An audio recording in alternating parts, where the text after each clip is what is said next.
अस्सलाम वालेकुम स्टूडेंट्स। आज हम स्टार्ट करेंगे जी नेक्स्ट कैश बुक का नेक्स्ट टॉपिक प्राइम बुक्स में। हमने लास्ट टाइम डिस्कस किया था कि प्राइम बुक्स जो है हमारी तीन टाइप की होती हैं। प्राइम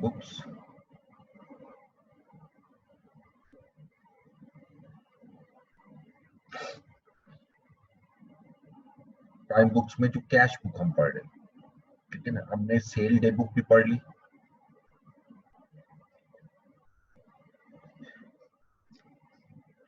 परचेज डे बुक भी हमने रीड कर ली, इसी तरह हमने परचेज रिटर्न और सेल रिटर्न भी कर लिया। पांचवी बुक थी हमारी कैश बुक, जिसमें तीन टाइप्स थी। सिंपल कैश बुक, जिसको सिंगल कॉलम कैश बुक भी कहते हैं। Number to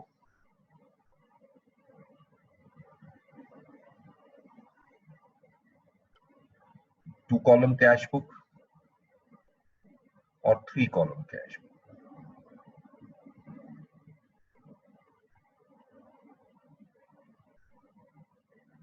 three column cash book.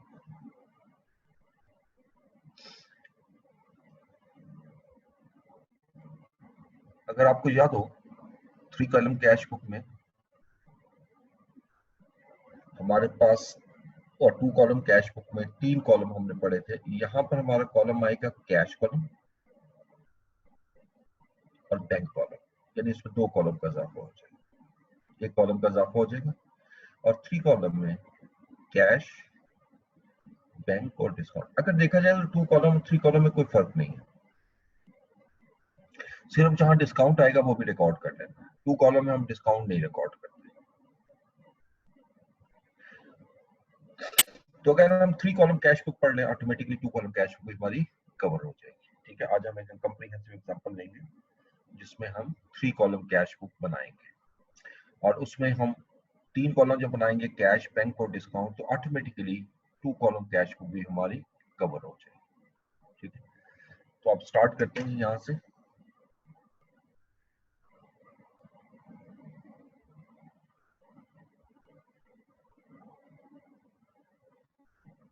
ये एक्सेल की फाइल में आपके साथ शेयर कर देता हूँ।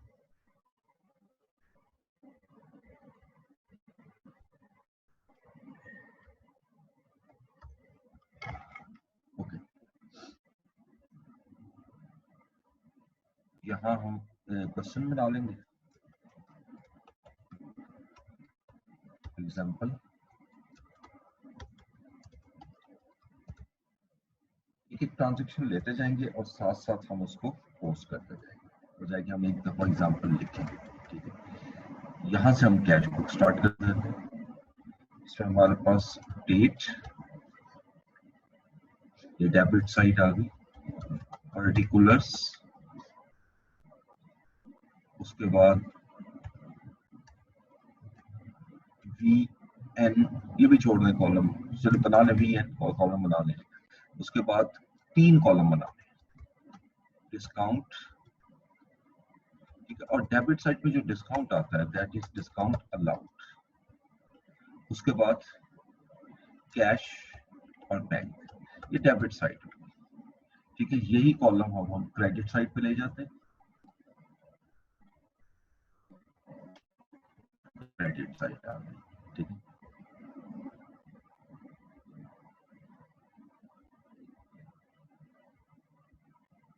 ये छोटा सा कॉलम हमें चाहिए, इसकी जरूरत नहीं, लेकिन इस कॉलम को हम थोड़ा बड़ा करेंगे। वो ऑपोजिट अकाउंट लेजर होता है, ये सारा बड़ा।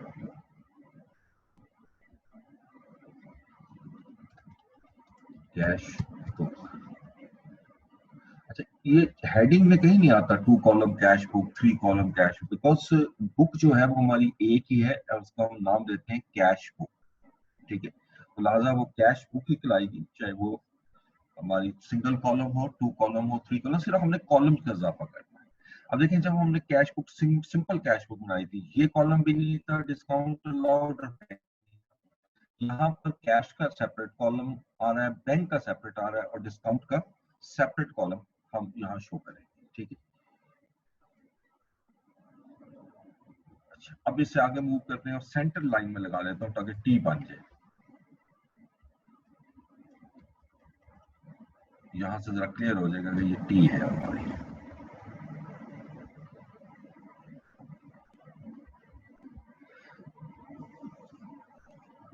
नाउ यू कैन सी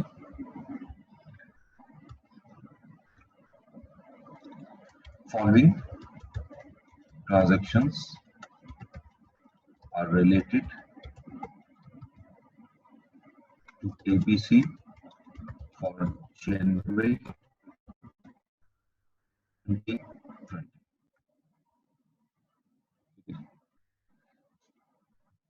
जनवरी 1। जी जी सर ये आप कैश बुक की नेक्स्ट एग्जांपल करवा दें। जी जी नेक्स्ट करवा रहा हूँ। ठीक है sir. 3 column January 1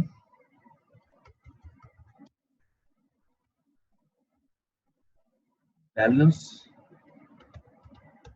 brought down cash rupees 75,000 and bank OD rupees 12,000। में अब साथ साथ हम पोस्टिंग करेंगे, ठीक है, एक एक ट्रांजैक्शन लिखता जाऊंगा और साथ साथ हम पोस्टिंग करेंगे। तो सबसे पहले जनवरी 1 में देखें, हमें क्वेश्चन में वो देता है ओपनिंग बैलेंस। देखिए हमने जब लास्ट टाइम पढ़ा था जो पिछले मंथ का क्लोजिंग बैलेंस होता है वो ऑटोमेटिकली हमारे अगले मंथ का अगले का ओपनिंग बैलेंस हो जाता है, ठीक है। तो लिहाजा ये जो कैश का बैलेंस आ रहा है ये हम डेबिट साइड पे लिख रहे हैं। जनवरी 1 तो कैश होता ही डेबिट है, तो बैलेंस ब्रॉट डाउन। और ये जो बैलेंस आ रहा है ये कैश कॉलम में आप लेके जाओ, कैश कॉलम में 75,000, ठीक है।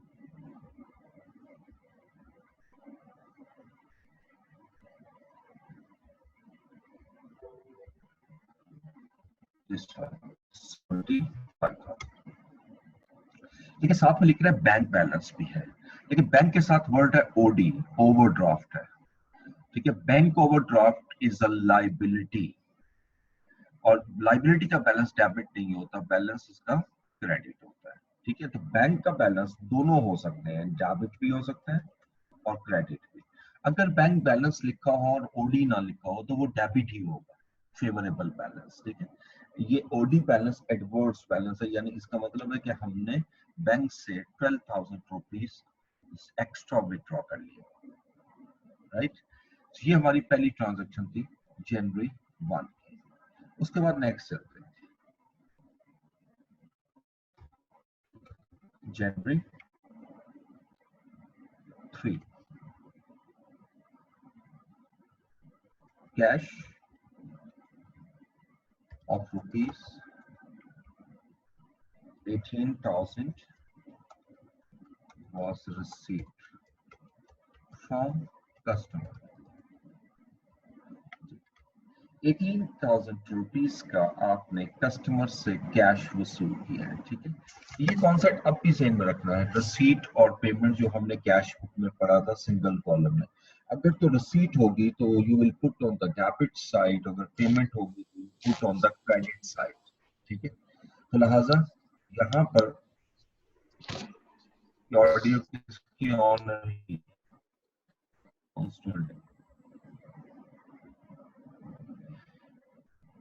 ओके। अब 18,000 रुपीज जो आपको कैश रिसीव हो रहा है वो जनवरी 3 में मैं डेबिट करूंगा क्योंकि ये मेरी रिसीट है, रिसीट हमेशा डेबिट होगी।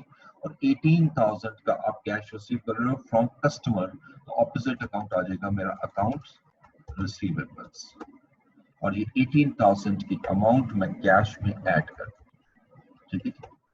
और यहाँ डिस्काउंट अलाउड लिखा हुआ है, ये डिस्काउंट रिसीव्ड आएगा, डेबिट साइड पे डिस्काउंट रिसीव अलाउड आएगा, ठीक है। उसके बाद नेक्स्ट साइड जनवरी 4 check of ₹21,500 was issued supplier। अब हमने 21,500 का चेक जो है वो सप्लायर्स को इशू किया है, ठीक है। सो इज इट रिसीट और पेमेंट? ये रिसीट होगी या पेमेंट होगी? जी एनी स्टूडेंट? सर पेमेंट है, क्रेडिट होगी। पेमेंट है, ये बिल्कुल आप पेमेंट कर रहे हो और ये क्रेडिट साइड पे आएगी, तो जनवरी 4 में हम इसको क्रेडिट कर देंगे। अच्छा, अब चूंकि यहाँ पर आप पेमेंट कर रहे हो, ऑपोजिट अकाउंट जो है वो हमारा क्या आएगा जी? यहाँ पे बैलेंस में लिखना भूल गया, ठीक है। किसको पे कर रहे हैं? चेक सप्लायर को, तो अकाउंट पेबल का हेड हम यूज करें। अब चूंकि चेक पेमेंट कर रहे हैं, याद रखिएगा जब हम चेक पेमेंट करेंगे तो कैश कॉलम यूज नहीं करेंगे, बैंक कॉलम करेंगे। यानी हम पेमेंट बैंक से कर रहे हैं तो 21,500 हम बैंक को क्रेडिट कर रहे हैं। अच्छा, अब इसे अगली एंट्री ध्यान से देखनी है, जनवरी 5।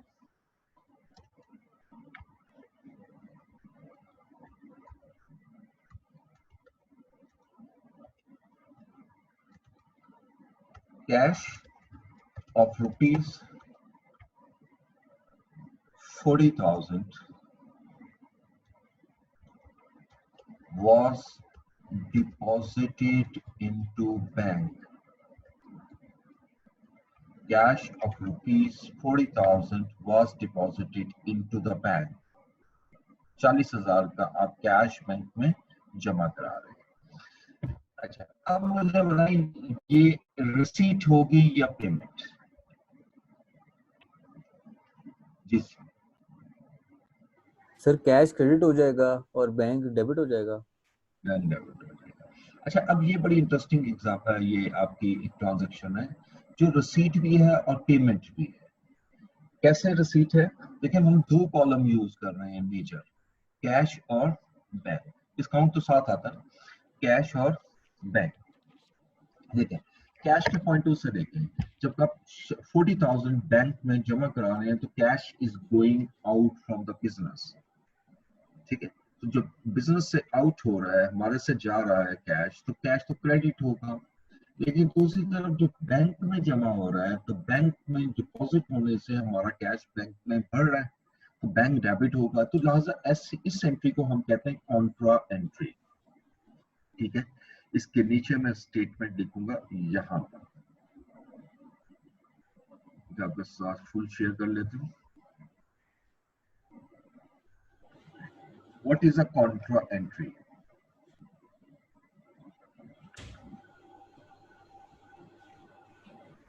Contra entry कैश बुक के कॉन्टेक्स्ट में बात कर रहे हैं, in cash book.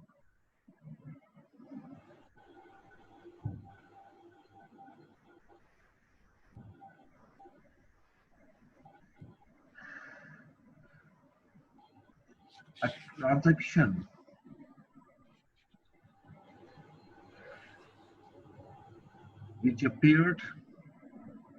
which will appear on both sides of cash book, on both sides of cash book,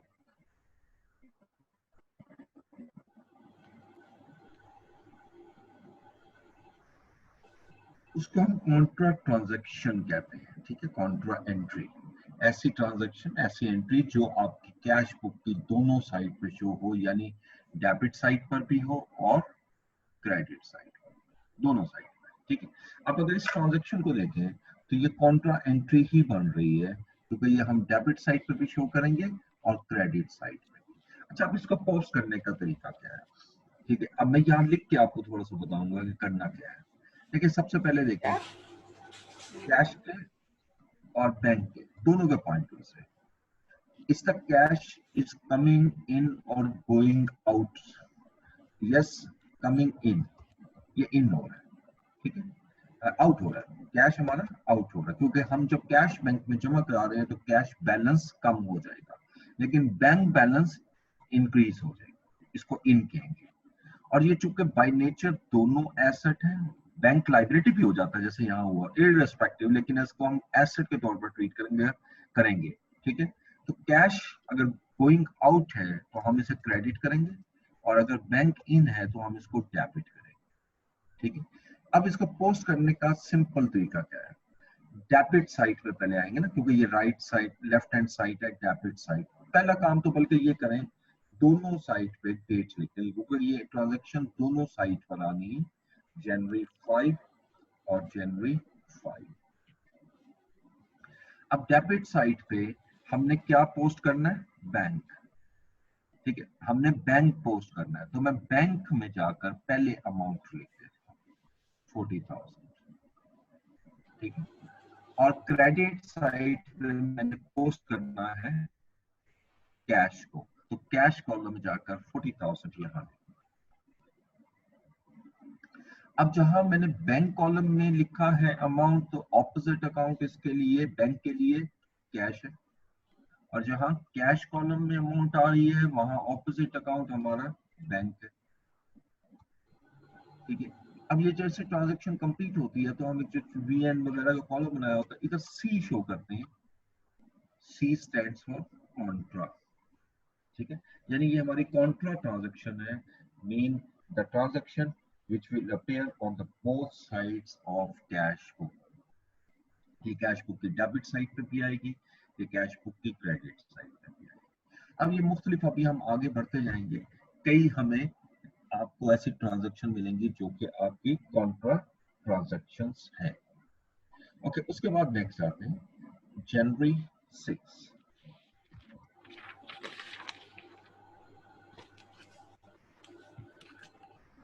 check of rupees 11,000 was received from customer। अब हमने 11,000 का चेक रिसीव किया कस्टमर से, इज इट रिसीट और payment? Sir receipt. Receipt. तो receipt हमने पढ़ा था डेबिट साइड पे आएगी, और इसकी जो अमाउंट है वो किस कॉलम में लिखूंगा, बैंक में। कैश, कैश या bank? Bank.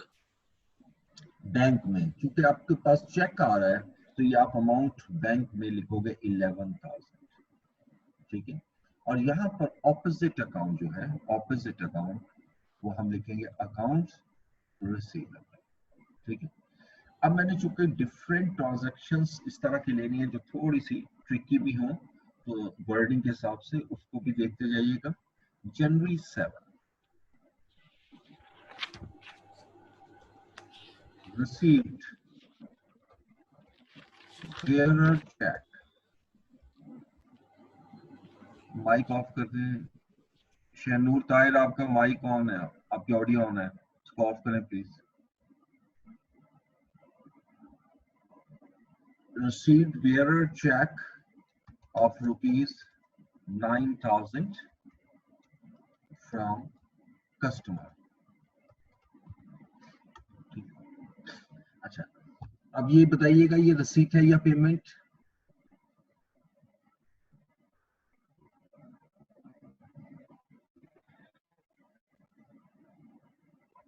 Ji, received bearer check of rupees 9,000 from customer,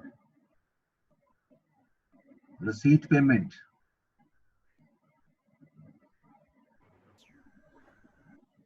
sir received. Receipt आएगी, बिल्कुल ये रिसीट है हमारी, और रिसीट हम इस साइड पे लाएंगे डेबिट साइड पे, ठीक है, जनवरी 7। और कस्टमर से चुके रिसीव कर रहे हैं अकाउंट रिसीवेबल। अब बताइएगा अमाउंट कैश कॉलम में आएगी या बैंक कॉलम में? बैंक में सर जी। बैंक में। ये याद रखिएगा कि ये अमाउंट बैंक कॉलम में नहीं आएगी, ये कैश कॉलम में आएगी। अब यहाँ पर ये समझना बड़ा जरूरी है, ठीक है। देखिए नॉर्मली जो बैंक में चेक्स होते हैं हम यूज करते हैं, these are the cross checks. Business के अंदर बेयरर चेक का कोई कॉन्सेप्ट नहीं होता।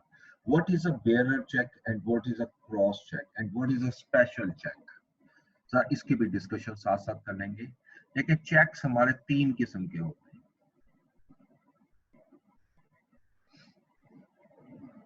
एक चेक होता है जिसको हम नाम देते हैं बेयरर,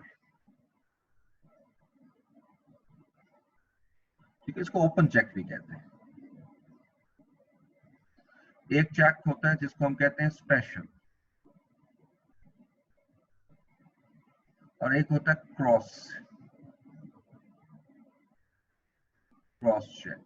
अब इन तीनों में बेसिक डिफरेंस क्या है? चेक तो एक ही होता है, वो जो चेक बुक मिली है, आप उसको अगर चेक इशू करते हैं किसी को, वो जब चेक इशू करेंगे वो बेरर भी हो सकता है, वो स्पेशल भी हो सकता है, वो क्रॉस भी हो सकता है। अब बेरर चेक में होता क्या है, ये जैसे चेक है, एक चेक है आप लिख रहे हैं, इसमें बाकी चीजें नहीं लिख रहा, यहाँ पर एक कॉलम होता है पे, किसको पे कर रहे हैं। अगर मैं यहाँ पर पे में कैश लिख दूं,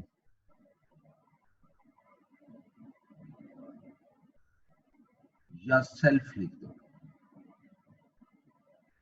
इसका मतलब ये है कि ये चेक कोई भी पर्सन बैंक में जाकर कैश करवा सकता है। यानी मेरे पास अगर चेक है, मैं जाके कैश करवा लूंगा, अगर बैंक के पास है, बैंक उसके किसी कस्टमर के पास है, वो कैश करा लेगा। यानी anyone can go into the bank and withdraw this amount to convert this check into cash. ये बैंक में नहीं जाता, ये याद रखना है, ये बैंक में नहीं जाता, ये कैश की फॉर्म में आपको कन्वर्ट करवाना है। इसलिए जब भी बेयरर चेक हम रिसीव करते हैं, हम उसको बैंक में नहीं लिखते हैं, वो कैश में लिखते हैं। ठीक है, तो ये फर्क है बेयरर चेक। अब आइएगा स्पेशल चेक।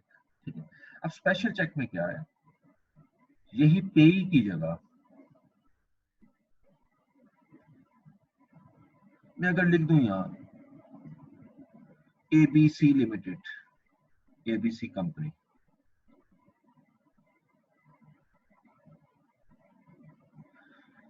भी आमतौर पे बिजनेस नेम पे यूज नहीं होते, जैसे नेम कोई लिखे मिस्टर अरशद हुसैन या अरशद अली। अच्छा, अब ये भी ओपन चेक है, टेक्निकली ये भी ओपन चेक है। ठीक है, यहाँ ओपन क्या मतलब कि कोई भी पर्सन जा सकता है, लेकिन यहाँ पर स्पेशल चेक इसको इसलिए कहा जाता है, यहाँ कोई पर्सन नहीं, सिर्फ मिस्टर अरशद जा सकता है और वो कैश करवा सकता है। जिसके नाम पे चेक है सिर्फ वो करवा सकता है। यानी जब आप बैंक में चेक लेके जाएंगे तो जिसका नाम लिखा होगा उसको वेरीफाई करने के लिए आपसे आपकी आइडेंटिफिकेशन मांगेंगे, जो कि you know that in the form of CNIC होती है। ठीक है, आप सर CNIC प्रोवाइड करेंगे and the payment is made to you. तो याद रखिएगा जो स्पेशल चेक जो है ये भी कैश में कन्वर्ट होता है, ये भी बैंक में जमा नहीं होता, ये भी आपको काउंटर पे जाना पड़ेगा। अच्छा, अब आ जाए जो बिजनेस में यूज होता है, that is a cross check. अब क्रॉस चेक में क्या होता है, this is a proper format of cross check. जब यहाँ पे का वर्ड लिखा होता है, इसके आगे में कंपनी नेम लिखते हैं या जिसको भी दे रहा ABC। लिखने के बाद मैं यहाँ पर 2 लाइन सिर्फ ड्रॉ कर लूंगा, क्रॉस, इसको कहते हैं क्रॉसिंग करना। ठीक है, अब इसमें हम पेज अकाउंट ओनली लिख देते हैं। अच्छा, ये ना भी लिखे, ये जब 2 लाइन हो गई ये क्रॉस हो चुका है। अब जब ये चेक आपको मिले, उसके ऊपर ये ABC लिखा हो आपके नाम पे, सपोज ये चेक आपको मिला और आपके नाम पे है, आप बैंक चले जाएं कि जी मुझे कैश दे दें, बैंक आपको भी कैश नहीं दे, यानी ये कैश हो ही नहीं सकता। अब इसका मैकेनिज्म क्या होता है कि आप इस चेक को अपने अकाउंट में जमा कराते हैं और फिर 1 और 2 डेज के बाद वो क्लियरिंग से क्लियर होकर आपके अकाउंट में पैसे आएंगे और फिर आप अपने अकाउंट से पैसा निकाल सकते हैं। यानी चेक के थ्रू डायरेक्ट पेमेंट नहीं ले सकते। तो बिजनेस में जो चेक चल रहे होते हैं वो क्रॉस होते हैं। इसी वजह से जब क्रॉस चेक हमें रिसीव होता है तो हमें पता है हम कैश नहीं ले सकते, ये बैंक में जमा होना है और बैंक बैलेंस पड़ेगा इससे, इसलिए हम बैंक अकाउंट यूज करते हैं। लेकिन अगर बेयरर चेक आ जाए, स्पेशल चेक आ जाए, तो ये हमें मालूम है कि बैंक में नहीं जाएगा, हम बैंक से जाकर कैश करवाएंगे, तो लिहाजा इसको कैश में लिखेंगे। तो ये दोनों में बेसिक डिफरेंस है। तो अगर इन दोनों ट्रांजेक्शन में जो आपको फर्क नजर आया, एक सिंपल चेक है और एक बेयरर चेक है। जब भी बेयरर चेक आ जाएगा कस्टमर से तो वो आपने कैश की फॉर्म में लिखना है। ठीक है, ये मेरा कैश है, ये बैंक नहीं। उसके बाद नेक्स्ट आइएगा जनवरी 9, 8 check to supplier amounting to rupees 22,500 against full settlement of invoice of rupees 24,000. ठीक है, अब देखिएगा यहाँ पर हमने लिखा एक चेक आपने पे किया सप्लायर को amounting to rupees 22,500 against full settlement of invoice of rupees 24,000. Anyone, is it receipt or payment? Payment Payment. So you have पे किया चेक, तो मैं क्रेडिट साइड पे आ जाऊँ. जनवरी 9. अच्छा, अब पे किसको कर रहा हूँ? सप्लायर को, तो हेड यूज होगा उसी तरह accounts payable. Now come to the amount and the column. ठीक है, आप चूंकि चेक पे कर रहे हैं, तो डेफिनेटली अमाउंट किस में आएगी? Bank column. और कितनी अमाउंट का चेक पे कर रहे हैं? 22,500. लेकिन इसके साथ वो लिख रहे हैं full settlement of invoice of 24,000, लेकिन जो इनवॉइस थी वो 24,000 की थी. तो इट मींस 1,500 हमने डिस्काउंट लिया है, तो 1,500 की अमाउंट मेरी डिस्काउंट रिसीप्ट कॉलम में आ जाएगी. ठीक है, ये डिस्काउंट को यूज करने का तरीका बता रहा हूँ कि कैसे आपने यूज करना है. उसके बाद next transaction January 11.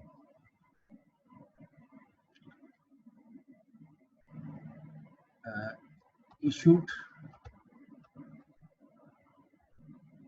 bearer check to customer. Bearer check received earlier to customer. अब हमने इशू किया है bearer check to received earlier. ये बड़ा ध्यान से देखना, received earlier to customer. मैंने खुद अमाउंट भी नहीं लिखी. इससे पहले एक ट्रांजैक्शन हम कर चुके हैं 9th को, 7 को आपने बेयर चेक रिसीव किया था कस्टमर से 9,000 रुपीज का. अच्छा, अब चूंकि वो बेयरर है, मैंने बैंक से कैश करवाना है, इंस्टेड ऑफ कैश मैंने वही चेक आगे किसी कस्टमर को दे दिया. मतलब मैंने पेमेंट कर दी थी, मैंने कैश नहीं करवाया, क्योंकि मैंने बताया ना ये कोई भी पर्सन कैश करवा सकता है. तो हमने खुद कैश करवाने की बजाय हमने कस्टमर को दे दिया कि खुद ही कैश करा लें. ठीक है, किसी और कस्टमर, यानी चेक किसी और का है, मैंने दे किसी और को दिया. ठीक है, सो अब बताइएगा ये रिसीट है या पेमेंट है? To not customer, to supplier. तो पेमेंट है क्या?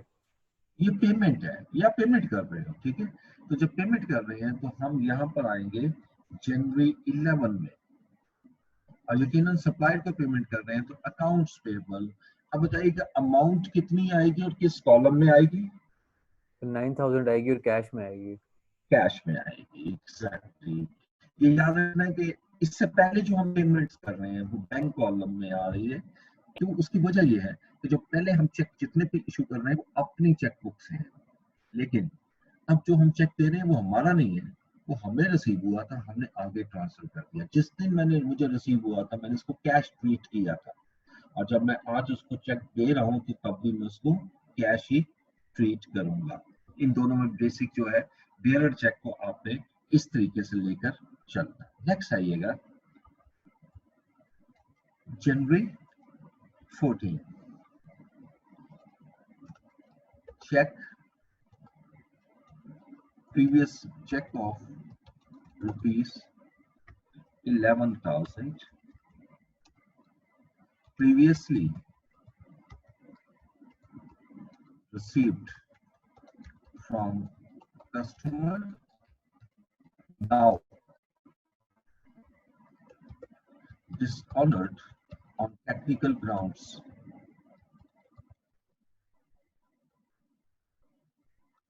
Bank charged rupees 1,000.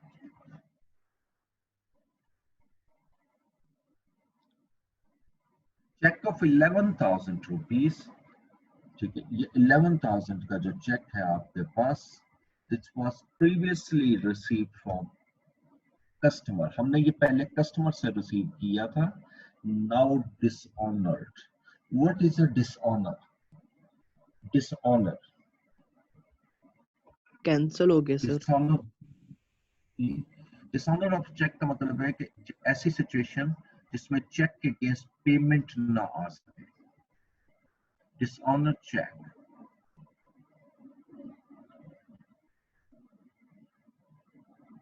यानी इन सिंपल वर्ड्स, ऐसा check which is returned by bank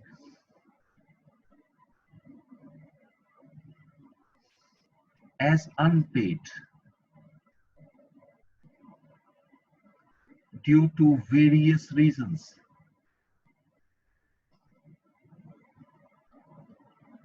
Due to various reasons.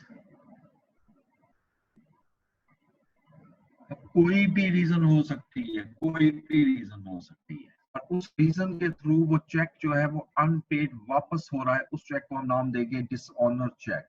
ठीक है, तो डिसऑनर चेक की रीजंस थोड़ी सी डिस्कस करेंगे। ये पास्ट पेपर में एक पेपर में आई और उसने कहा जी आप स्पेसिफाई करो 10 रीजंस,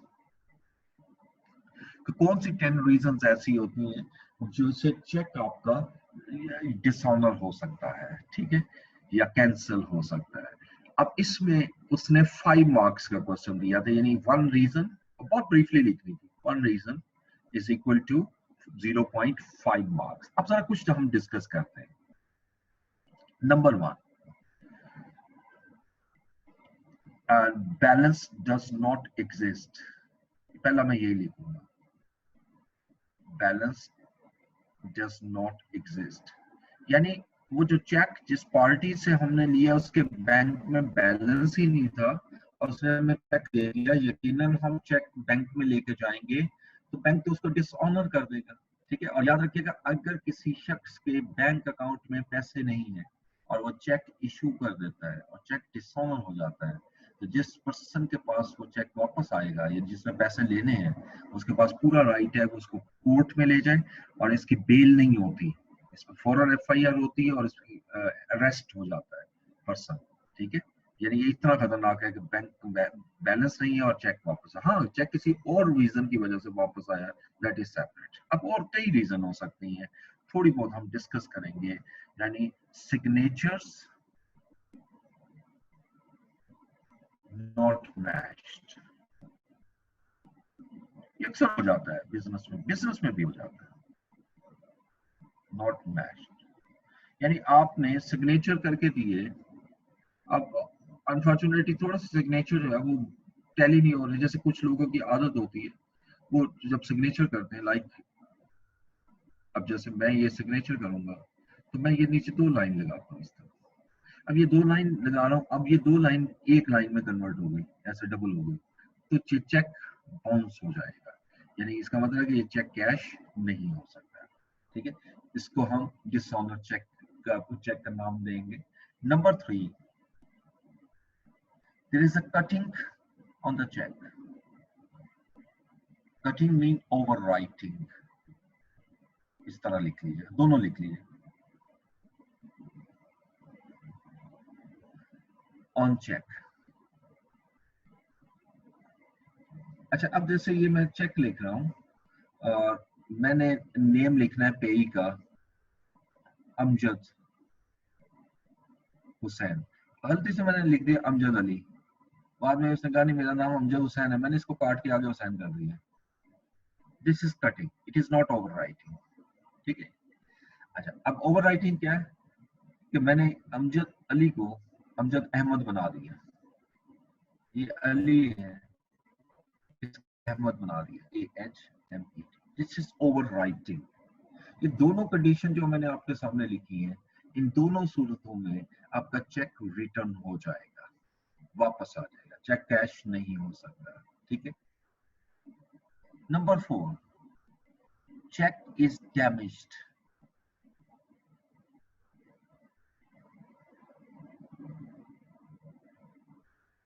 चेक इज डैमेज्ड।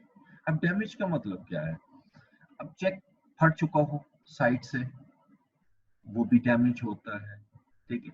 इसके अलावा चेक जो है, अगर उसके ऊपर अगर आप देखें ये पेन यूज किया और इस पर वाटर गिर गया, जैसे रेन हो रही थी, उस बारिश हुई और बारिश की वजह से थोड़ा गीला हो गया चेक, और उसकी वजह से अमाउंट जो है क्लियर नहीं हो रही, इसको भी हम डैमेज चेक कहते हैं, क्योंकि चेक का इसके ऊपर नहीं क्लियर हो सकता। अब इन दोनों में बेसिक फर्क क्या है? ये भी तो कटिंग ओवर राइटिंग है।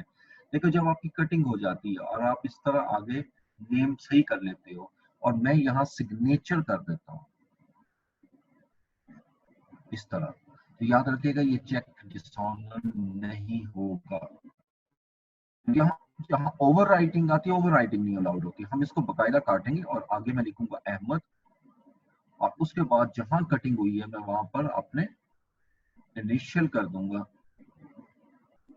जैसे इनिशियल करूंगा बैंक इसको फौरन कैश कर देगा, इसमें कोई इशू नहीं होगा बैंक को, और बैंक उसको कैश दे देगा, ठीक है। Number 5, amount in words omitted।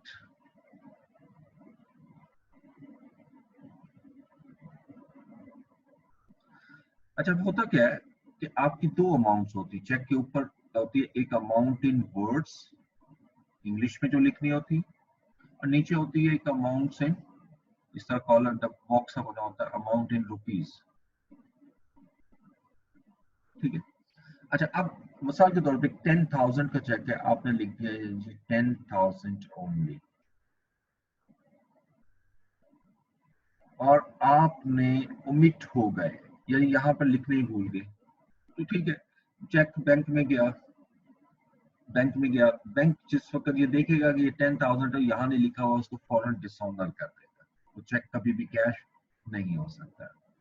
अच्छा, अब यहाँ बड़ी एक इंटरेस्टिंग सिचुएशन होती है कि सम टाइम मेरे पास चेक आया 10,000 का, मैंने देखा कि यहाँ लिखा हुआ सिग्नेचर ये सब कुछ है, यहाँ पर अमाउंट नहीं है, तो मैं क्यों ना खुद लिख दूं, मैं यहाँ 10,000 लिख देता हूँ, ठीक है। अब यहाँ पर प्रॉब्लम ये होती है कि यहाँ पेन यूज हुआ है और यहाँ जो पेन यूज हुआ है वो डिफरेंट है, ठीक है, बहुत क्लियरली डिफरेंस नजर आ रहा है, और हैंड राइटिंग में भी डिफरेंस नजर आ रहा है। तो यहाँ पर जब डिफरेंस होगा,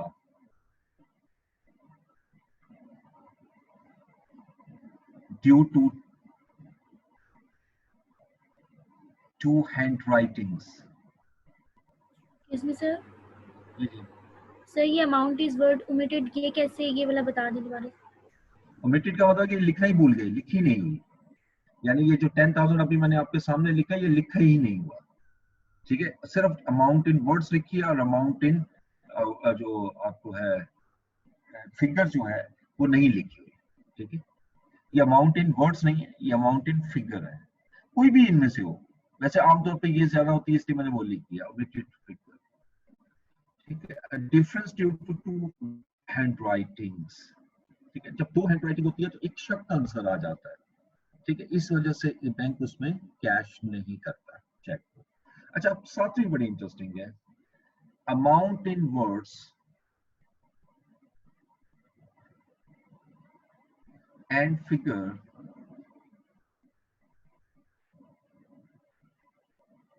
does not tally, do not tally, does not लिखे हो वैसे आएगा, does not